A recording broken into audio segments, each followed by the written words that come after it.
Today we will discuss regarding the use of partogram and its significance. This is very important topic and understanding the mechanism of labor and managing the labor process. So we will discuss throughout what is the partogram, how will you do the partogram, and what is the significance of partogram.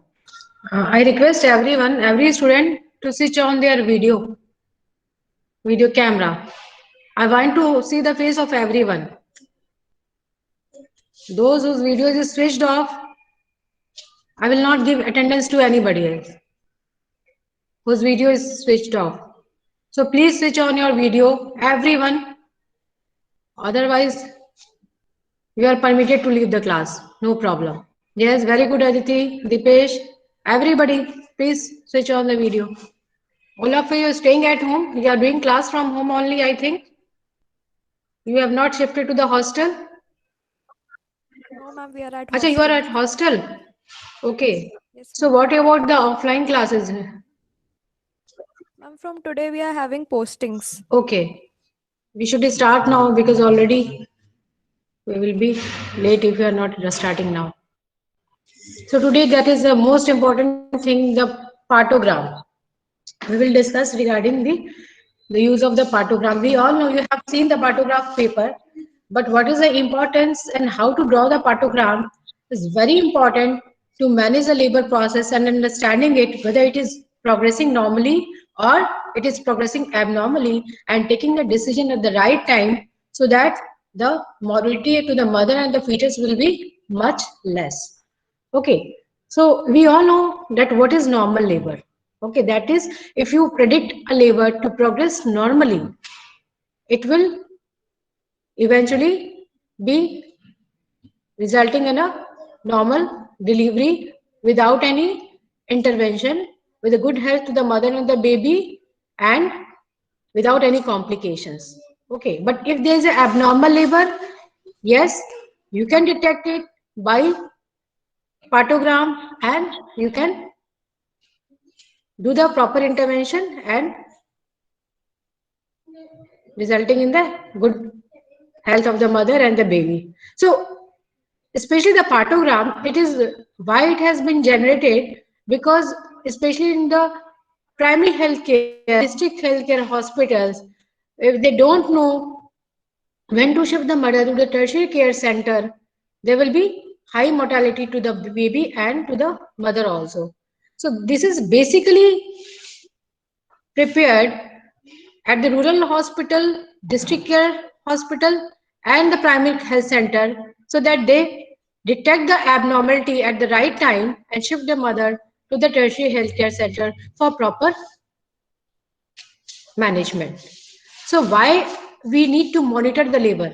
The labor is not a normal thing. It is very distressing for the mother and the baby. Okay, the baby has to pass through the passages of the pelvis, and it itself causes hypoxia.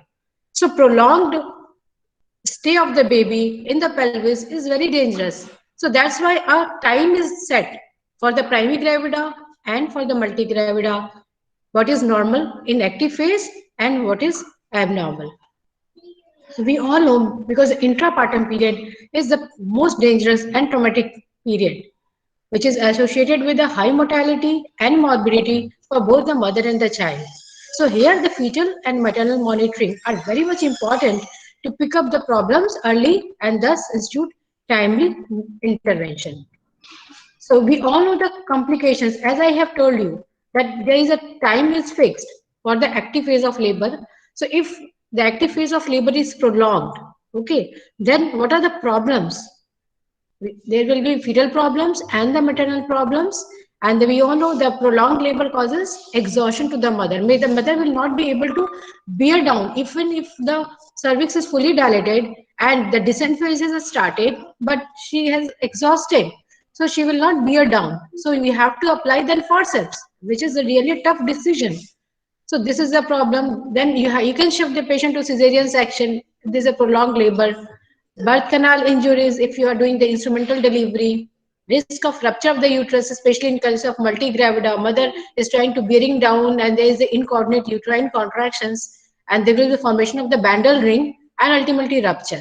And the last not the least is postpartum hemorrhage, which is very common, and sepsis. Fetal distress, chorioamnionitis, neonatal sepsis is also common in case of prolonged labor. If you are using forceps, you can do if it is not used in a proper hand, and especially in case of preterm babies, the chances of intracranial hemorrhage is quite likely. So what is partogram? So partogram, it is a single sheet of paper. You know, it is a composite graphical record of the progress of labor in a single sheet. Okay, and when it was developed by WHO in 1994. So it is serving as an early check system or warning system that yes, now this is not right, and you need to do some active intervention to have a normal output. Okay, so it assists in making decisions and proper interventions timely. So what are the advantages? We have it helps to assess the labor at a glance. When you see the partogram and you see the three parts, I will discuss the parts of the partogram. So we just see the parts, you can assess, yes, labor is progressing nicely, we don't have to worry. If it is abnormal, you can detect this abnormal progress of labor. You can prevent the prolonged labor by doing some intervention. We can recognize the cephalopelvic disproportion long before it results in obstructed labor. You know the obstructed labor, the descent is not progressing for the more than 2 hours, even if with good uterine contractions. That is the definition of obstructed labor. So if it is like that, you can detect with the partogram and you can shift the mother for the termination of pregnancy by cesarean section. It also allows time and discussion of further management of the labor, that is augmentation or termination, make observation and recording of fetal-maternal condition more objectively. So this is much more important, not for us also, but for medico-legal aspects also. When you just chart it nicely and tell them, now I have accepted, I have taken the proper management, and the baby outcome is this. Even after, if the problem occurs, you will not be sued for that because you have taken the proper decisions at the right time. So this is the importance of the partogram. I don't know whether you have done any partogram in your clinical classes or not, but yes, you need to practice it. So early recognition of the fetal-maternal problems, yes, very important with the use of partogram. It is highly effective in reducing complications from the prolonged labor for the mother and its complication, and for the newborn, yes, and reduce the incidence of cesarean section rate. Yes, if the partogram is going right in a right direction, you can assess this. Yeah, we can wait and give a trial of labor, but sometimes if you not do the partogram, you will be in a state of confusion that it may is progressing normally, when to intervene, when to augment, and that will land up into cesarean section unnecessarily. Especially nowadays in present scenario, cesarean section rate is high in every state, so we can reduce the rate of cesarean section by using proper plotting of the partogram. It facilitates the handover procedures. What do you mean by this? Suppose we do, you know that labor room 12 hours duty is there of postgraduates. So it is not very easy to hand over everything. What was the pulse? What was the blood pressure? What is the membrane? What is the descent? What is the cervical dilatation for every patient? Okay, but we can, if you can hand over this just single sheet of paper to the next colleague, then she can just go through it and tell that yes, it is a normal partogram, it is progressing normally, or it is abnormal, so we need to augment. So that is the most important. The single sheet of paper is giving you so much of information. But what are the disadvantages? You need to know, because it assumes that all the movement progress at the same rate may influence intervention rate. Because you know that labor is a very difficult part in a woman's life, and every woman may differ from the progress of labor. Then because we are giving a time that yes, every primigravida they should be 2 centimeter per hour dilatation or 1 centimeter per hour dilatation, or multigravida 2 centimeter. So it may differ from every woman. Okay, even if it is getting normally, but if you think that yes, if it is 2 centimeter per hour, it's good, but if it is 1 centimeter per hour, it may be normal for that woman, but because we have set that time, it may interfere with the normal progress of labor, and unnecessarily we are going for intervention. So this is the disadvantage. Clinical findings have some subjective variations. If I am seeing a patient, I may vary with the reports that yes, this is the finding. Cervical dilatation, if you are doing a pervaginal examination, your finger, my finger, assessment may be different. So this clinical finding we have subjective variations. Lack of knowledge, if you don't have the proper knowledge of every aspects of the fetal maternal well-being, you cannot plot the partogram in a good way. Non-availability, where it is not available in a printed sheets, there is a problem, and duplication of recording. So let us start with the history. What is the history of partogram? Everyone should know about Emanuel Friedman partogram. The Friedman partogram curve, which is prescribed in 1954, it is based on the observation of the cervical dilatation and fetal station against time elapsed in hours from the onset of labor. So this is also known as cervicograph because he used or prepared the partograph basically depending upon the cervical dilatation and the fetal station. The time of onset of labor was based on the patient's subjective perception of her contractility. Plotting the cervical dilatation against time yielded the typical sigmoid or S-shaped curve, and the station against time gave rise to the hyperbolic curve. Okay, so typical जो chart आप बनाते हो, that is S-shaped. If you draw the cervical dilatation against time, and if you draw the station of the fetal head against time, that is a hyperbolic curve. It also comes in a MCQ, as you can see nicely. So please remember this graph. Okay, see this graph. This is the first one. The dotted is a sigmoid S-shaped curve, and the straight line is a hyperbolic curve, which is a fetal station against time. Please close the door. So Friedman lever curve in nulliparas. Again, now you can see in this chart that he has divided this partogram into three phases. First phase is the First stage is the latent phase. Latent phase means where the active phase of labor has not started. And you don't know for how long a patient is in latent phase. It may be 6 hours, it may be 10 hours, it may be 12 hours or 24 hours. Okay. Now, the second part is the active phase. Okay. The active phase has three parts. One is the acceleration phase, phase of maximum slope, and the deceleration phase, which merge into the second stage of labor. Okay. So this is the original Friedman labor curve in nulliparas. So as you can see this in this graph, in multiparas and in primipara, then in multigravida. Okay, that is expected. Now coming to the next, that by device by the Philpott and Castle in 1972, he has introduced the concept of the alert line and the action line in partograph. You need to know about this because this is very much important.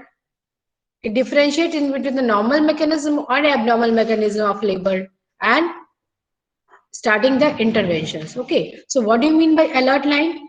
Alert line is it represents the mean rate of the slowest progress of labor, that is 1 centimeter per hour starting at the zero time, irregular time of admission. So when a patient is getting admitted, okay, so that is a zero hour. So you start plotting the partogram at the 0 hour and the progress of labor at 1 centimeter per hour.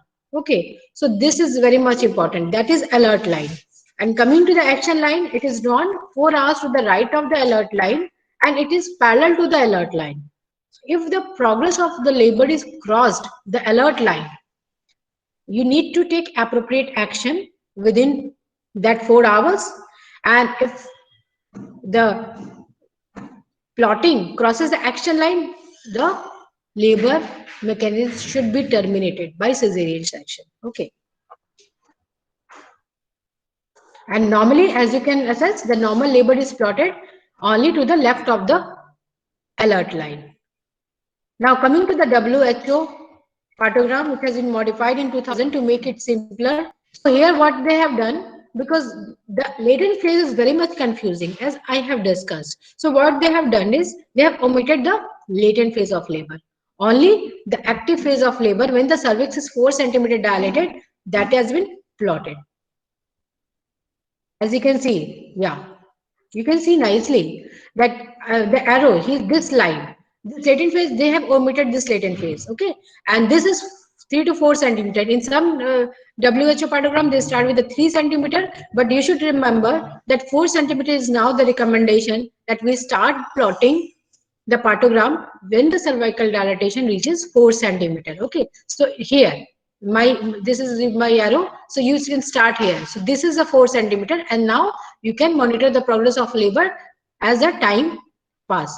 Okay, so this is a total partogram. Now please see what is the partogram paper. You need to draw it when the short note will come, because it will always come as a short note. Okay, so what is the different areas of partogram? The most, you can see the upper hand, सबसे ऊपर देखो आप, the patient information is very much important. So patient information in the terms of the name of the patient, what is the gravida, what is the parity of the patient, the hospital MRD number, what is the date of admission, what is the time of admission, rupture of the membranes is there or not. If it is not there, it is, you should need to write absent. If it is there, then the hours, for how many hours the rupture of membrane is there. So this point should be mentioned. Okay, now comes the plot of the fetal well-being. So you can see the fetal heart rate. Yes, fetal heart rate against time. So how frequently you need to observe the fetal heart rate? It depends upon the stage of labor. Okay, or if there are any complications, you need to monitor it more frequently. And I will deal with it later on. Amniotic fluid molding. Yes, the amniotic fluid. Yes, it is. If it is ruptured, membrane is ruptured. So the color of the amniotic fluid, whether it is clear or blood stained or meconium stained or it is yellowish. Okay, everything has got importance. Molding, you know the molding, the what is the significance of molding? Whether it is one molding, two molding, three molding, or four. So severity of the CPD can be assessed by the molding. If it is a moderate to severe cephalopelvic disproportion, you need to assess this, and it can be retrospectively done by assessing the molding of the fetal head. Okay, so grade 3 and 4 molding is not good, but if in case of physiological labor mechanism, we can get the molding of grade 1 and 2. Okay, so you should not be worried that yes, madam, molding is present and we need to shift the patient for cesarean section. Okay, now coming to the labor plotting, and you can see here nicely at 4 centimeter the cervix dilatation is plotted, and this is known as alert line, and parallel to the alert line 4 hours, that is the action line, and this is the time elapsed in hours, and from above downward the descent of the head. So this is the labor plotting. Now, coming to the contractions. Yes. So you can see the contraction in boxes. So contractions per 10 minutes. You have to fill it. I will discuss it later on elaborately next. Now the augmentation. If you are doing with the oxytocin, what is the rate of the oxytocin in units per ml or drops per minute? You need to write over this. And if you are giving any drugs like any uterine relaxant or painkillers or IV fluids or anything else, you need to write in this box. Now, coming to the maternal well-being chart, the pulse, the blood pressure is important, the temperature and the urine for protein, the acetone and the volume of urine. So this is the complete partogram charting. Okay, everything should be discussed, and you can see every point of the fetal well-being, maternal well-being and the mechanism of labor can be depicted nicely. Okay, so you need to know. Yes. So to understand better how to plot the partogram, so what are the stages of labor? You all know the first stage starts from the onset of true labor pains and ends with the full cervical dilatations, and duration is difference. That is in primigravida it is 12 to 16 hours, and in multigravida it is 6 to 8 hours. The second stage starts with the full cervical dilatation and delivery of the fetus. So in primigravida, it is approximately 2 hours, and in multigravida, it is 30 minutes average. The third stage is after delivery of the baby to the complete expulsion of the placenta and the membranes. And it is average up to 30 minutes in both primigravida and the multigravida. So you need to know this important fact about the labor stage. That's then only you can plot the partogram and can make it out that what is normal labor and what is abnormal labor. And the fourth stage you all know that is the observational stage of 1 to 2 hours after delivery. Now we'll discuss about the component of the partogram one by one. As I've already discussed, mother information. So mother information, what is the name of the mother? Again I'm saying it, please listen carefully. The name of the mother, very much important. The what is a parity? What is a gravida? What is the hospital MRD number? Date of admission, the time of admission, the membranes are ruptured or not. If ruptured, for how many hours it has ruptured. Very much important. Coming to the fetal well-being, yes, the component of the fetal well-being is fetal heart rate, the character of the liquor, and the molding of the fetal head. Labor progress, the dilatation of the cervix, the descent of the fetal head, and the uterine contractions. The medications for pain relief like pethidine or tramadol and oxytocin for augmentation of labor. Maternal well-being, blood pressure, pulse, temperature, urine for albumin, glucose, acetone, and the urine output is very much important.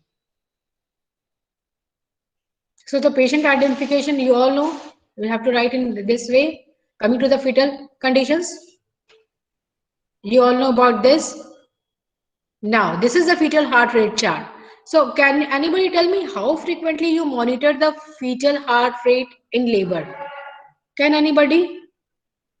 I'm not taking the name, but please tell me, can anybody tell me how frequently we measure the fetal heart rate in labor? Yes, this is very important and very easy question. Can you hear me? No one? Ma'am, every 30 minutes or Yeah. ma'am, every 30 minutes in high risk cases it can decrease. Like frequency will increase. No, beta. Can anybody elaborate?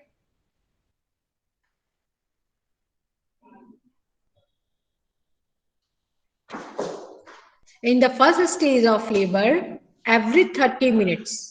Okay. And in second stage of labor, every 15 minutes. Okay. And if there is a high risk pregnancy, you can measure it more frequently. This should be your answer. So see, they have plotted with a dot. So fetal heart rate should be plotted as a dot, not as a cross. You know, the yellow dot, as you can see, the fetal heart rate. And what is the normal fetal heart rate? Anybody? In a term fetus, the normal fetal heart rate is between 120 beats per minute to 160 120 points. 160. Okay. And if it is preterm fetus, that is 110 to 170 beats per minute. Need to know about this because the term and the preterm, the normal heart rate may varies because of the sympathetic and parasympathetic stimulation. Now coming to the caput. If there is a no caput, you will write it as a 0. Okay. If there is single caput, that is 1 plus. If there is second stage caput, 2 plus. Okay. Grade 4 molding, 4 plus. So plus sign will be increased.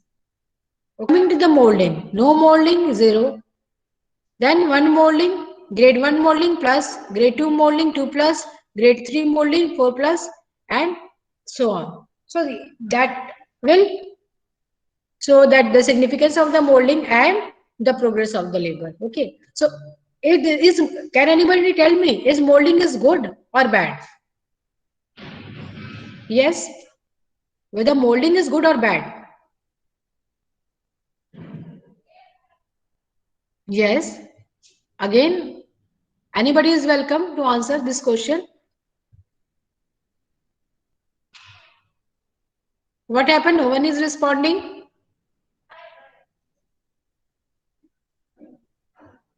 Whether molding is good or bad? Very strange.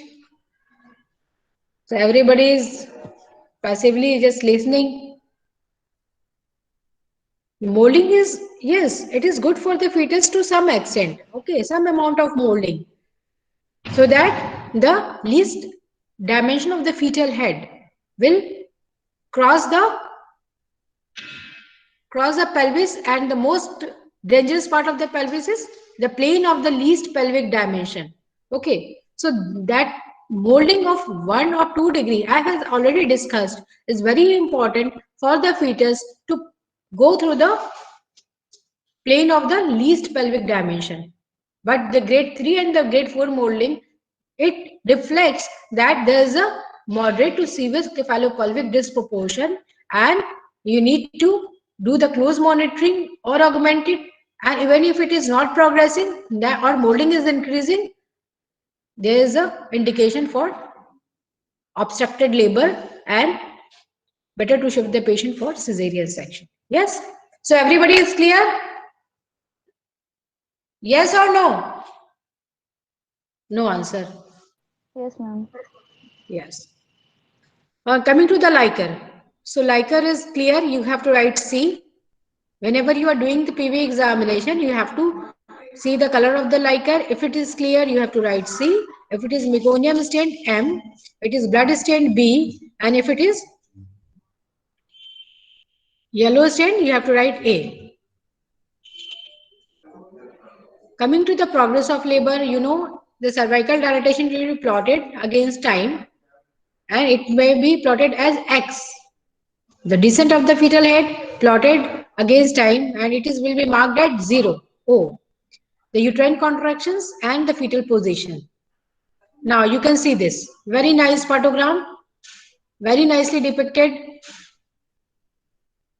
Please see everybody the cervical dilatation and descent of the fetal head. So generally it is 4 centimeter. They have started with the 3 centimeter. Okay. So now the progress of labor. So this is the alert line. This is the action line. So the progress of labor is always to the left of the alert line. That means that labor is progressing normally. Okay. And here it is red. That is action line. Coming to the head fetal descent. With the time it is descending. You can see nicely. So this is a good progress of labor. Now the uterine contractions. How you plot it? The uterine contractions, you have to plot 30 minutes, a period of 30 minutes, and you have to plot it. You cannot measure the uterine contractions for 30 minutes. Okay, so you have to measure the uterine contractions for 10 minutes and plot it over 30 minutes. Okay, so it can be divided into the weak, moderate, or good contractions. So weak means less than 20 seconds. If uterine contractions, it is persisting for less than 20 seconds, that is weak. If it is persisting between 20 to 40 seconds, it is moderate. And if it is persisting for greater than 40 seconds, it is good. And number of contractions in 10 minutes. So one contractions, you have to draw a single box, and if it is weak, it should be clear box. If it is moderate, it have to be crossed by the lines. And if it is good, you have to fill a whole of the box. Okay, that is like this is whole of the box is red. So depending upon the contractions, you have to plot the 10 minutes time over 30 minutes. Coming to the maternal conditions, yes, they're very much important. We have to assess the pulse every 30 minutes and mark it with a dot. Blood pressure, it should be recorded in a vertical line every 4 hours. Okay, so there's a difference. Pulse every 30 minutes, blood pressure every 4 hours. Okay, but if the patient is hypertensive, you can observe the blood pressure every 1 hour or 2 hours. Okay, temperature recorded every 2 hours. The urine volume for analysis of the protein, the acetone, the sugar. Okay, and the urine output, very much important. Then coming to the augmentation, whether you are augmenting with the oxytocin, yes. So what is the amount per volume of the IV fluid in drops per minute? Every 30 minutes, you need to record it. Any additional drug you are giving for pain relief, you need to mention it. And IV fluids, the total amount of the IV fluid and what is the type of the IV fluid. Now, most of us, we are using Dingle lactate or normal saline. So here you can see this is our boxes. We have to plot it against time in each box. So management of labor using partogram. So you have know how to draw a partogram. What is a normal labor? So you can manage the labor. So one of the main function of the partogram is to detect early deviation from normal progress of labor. So what are the pattern? You need to understand what is abnormal progress of labor. Why we call it as abnormal labor? It may be in the first stage of labor or it may be in the second stage. So first stage of labor, you all know it is basically the dilatation of the cervical canal. So cervix needs to be dilated in the first stage, and in the second stage, the most of the descent occurs. Okay. So it may be disorders of the first stage, may be prolonged latent phase or disorders of the active phase. Here you can see nicely this partogram. Uh, Here, because they have mentioned the latent phase, we are not including in the WHO partogram. But now here we can see the prolonged latent phase A. The A graph. I hope everybody clear with this. Yes. So normal mean is this. This is a sigmoid curve. I have already discussed you. Normal labor curve is a S-shaped sigmoid curve. But in A, you can see this is the labor. The cervical dilatation is not happening. Okay. And the patient has uterine contractions. It may be 1 or 2 uterine contractions. She may is pain. She has shown the typical features of labor. But the cervical dilatation is still almost the same, almost hardly 0.5 centimeter more is dilated, even so much hour has passed. So this is known as prolonged active phase. Okay. So normal latent phase in primary gravida, you all know it is between 8 to 12 hours. And in case of multigravida, it is average 6 to 10 hours. So if in primary gravida, the latent phase is more than 12 hours, that is a prolonged latent phase. Now coming to the prolonged active phase in B, this line B. So prolonged active phase means the active phase means the cervical dilatation is 4 centimeter, but after that the rate of cervical dilatation per hour as described normally in case of primary gravidas or multigravida, that is multigravida it is 2 centimeter per hour and in primary gravida it is 1 centimeter per hour. That is not happening. Okay, so that this line will be more like this, more vertical. Okay, but it is more slanting. So this is prolonged active phase. Okay, so this graph you can see nicely and can judge that yes, something is there which is not normal. Now see what is C? That is arrested active phase. You can see that at 4 to 3 centimeter dilatation, the graph is going normally here. And after 6 centimeter dilatation, there is no cervical dilatation. It is arrested. So this is known as arrested active phase. So this graph is very much helpful to decide what to do and what will be the normal progress of labor. Now, prolonged active phase or latent phase, I have told you in multigravidas, nowadays it is more than 6 to 8 hours. In previously it was 14 hours and in case of primary gravidas it is 12 hours. But in previously they have said that it is 20 hours in primary gravida. According to the WHO partogram, a prolonged latent phase is cervix not dilated beyond 4 centimeter after 8 hours. Right? Now you can see here. So 8 hours after admission, even after that, the cervix is not dilated beyond 4 centimeter. That is known as prolonged latent phase by WHO. Okay.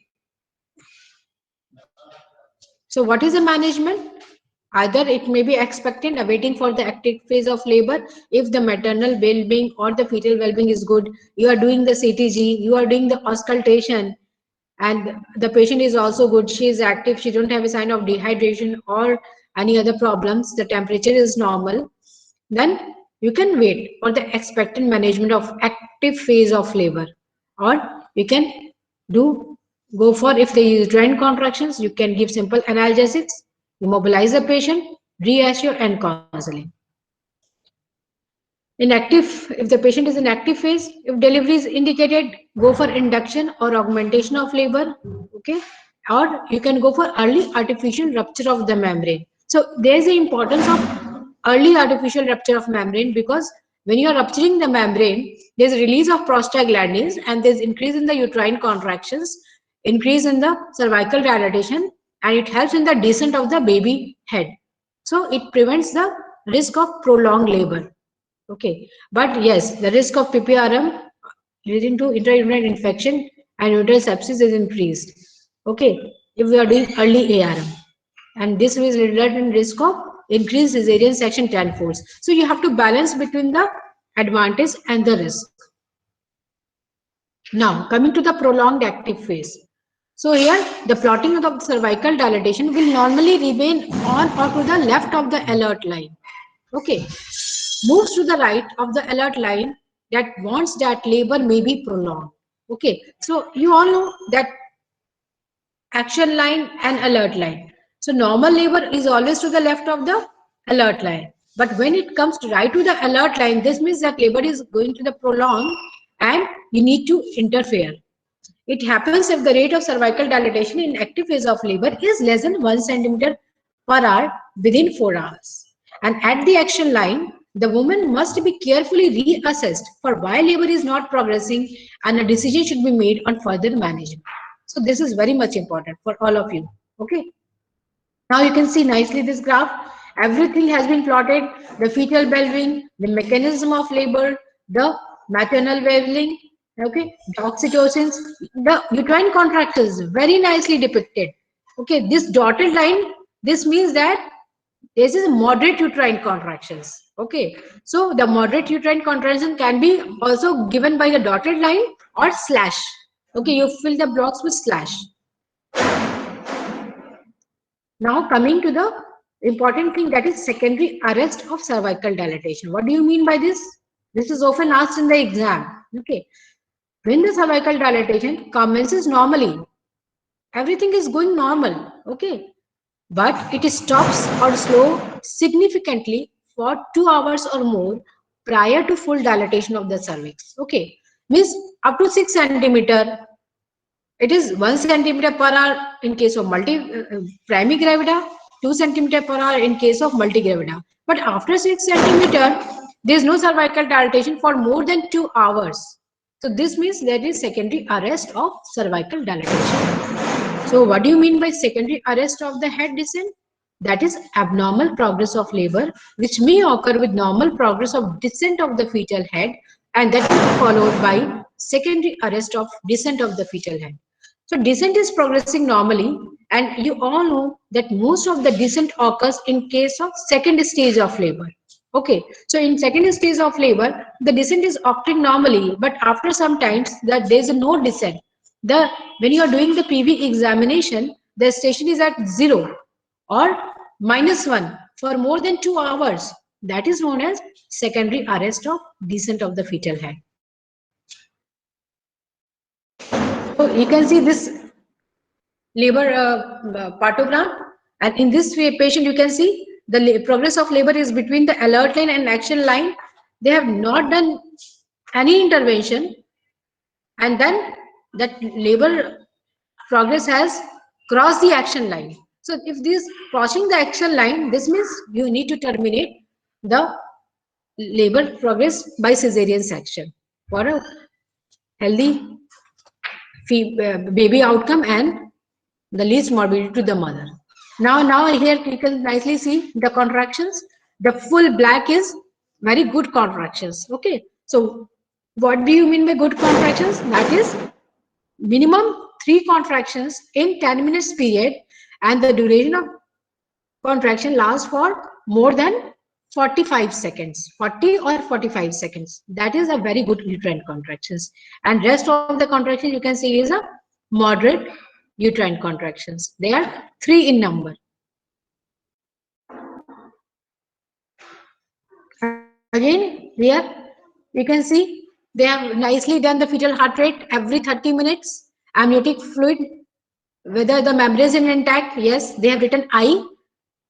When the ARM is done, you have to mention it that ARM has been done, and then whether Likert is clear, you have to write CCC. So every time when you are doing the PV examination, either 2 hourly or 4 hourly, you have to write whether the Likert is clear or meconium stain. Now coming to the again this picture, you can see the cervical dilatation. Yes, this curve 4 centimeter, and then the it comes between the alert and the action line. When it has comes between the alert and action line, they have done some intervention, and then the normal delivery of the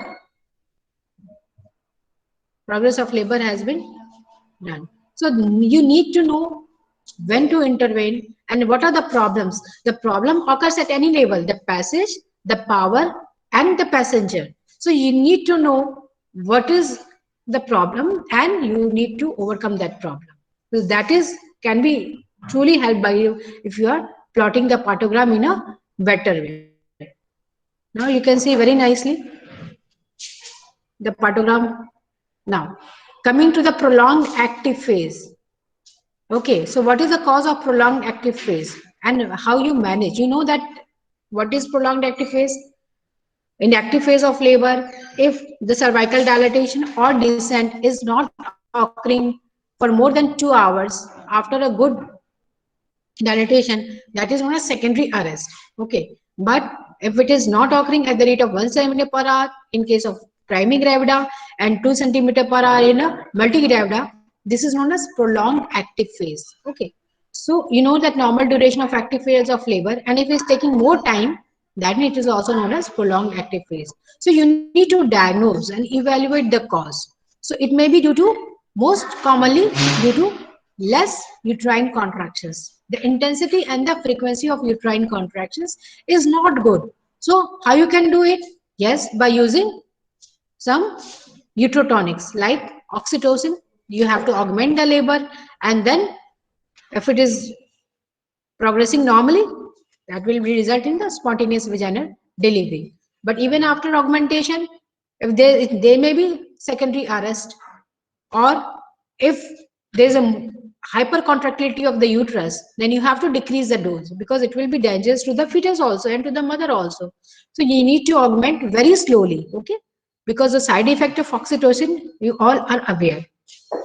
If there is a hypertonia, you should not never do augmentation. You reduce the dose or you terminate by cesarean section, because if the hypertonia is progressing and especially in multigravida, the chances of rupture is more likely.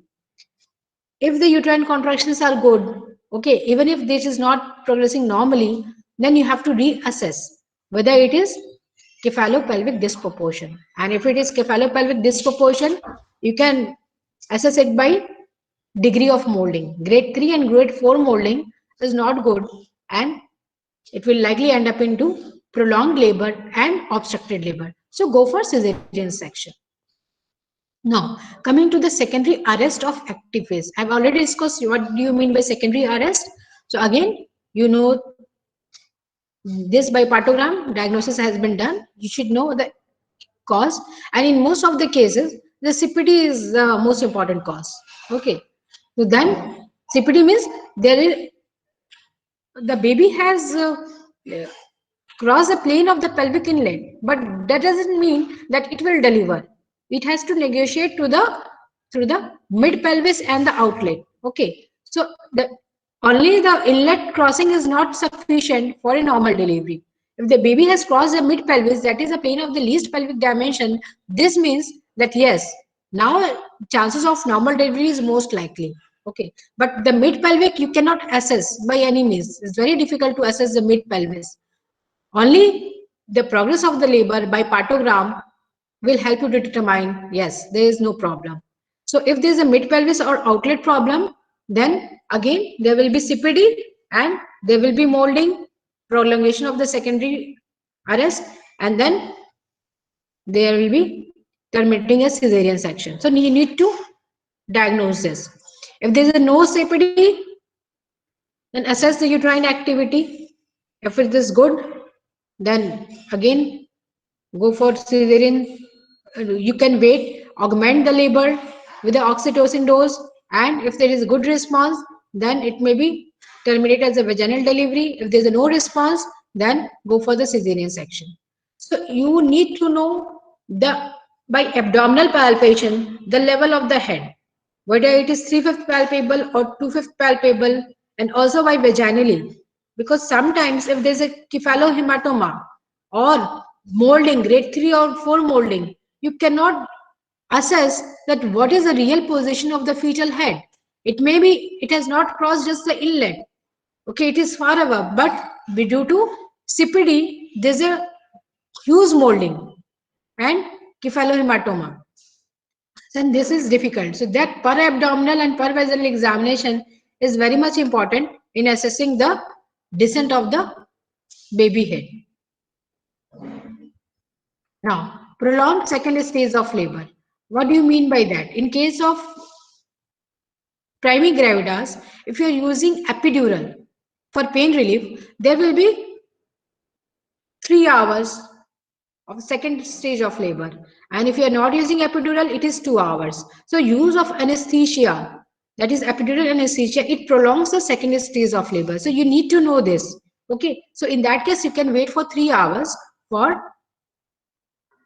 progressing the normal labor.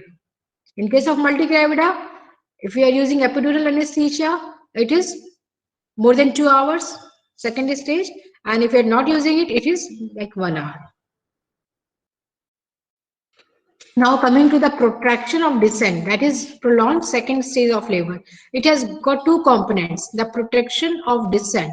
That means descent of the presenting part during the second stage of labor, which is occurring at less than 1 centimeter in primigravidas and greater than less than 2 centimeter in multigravida.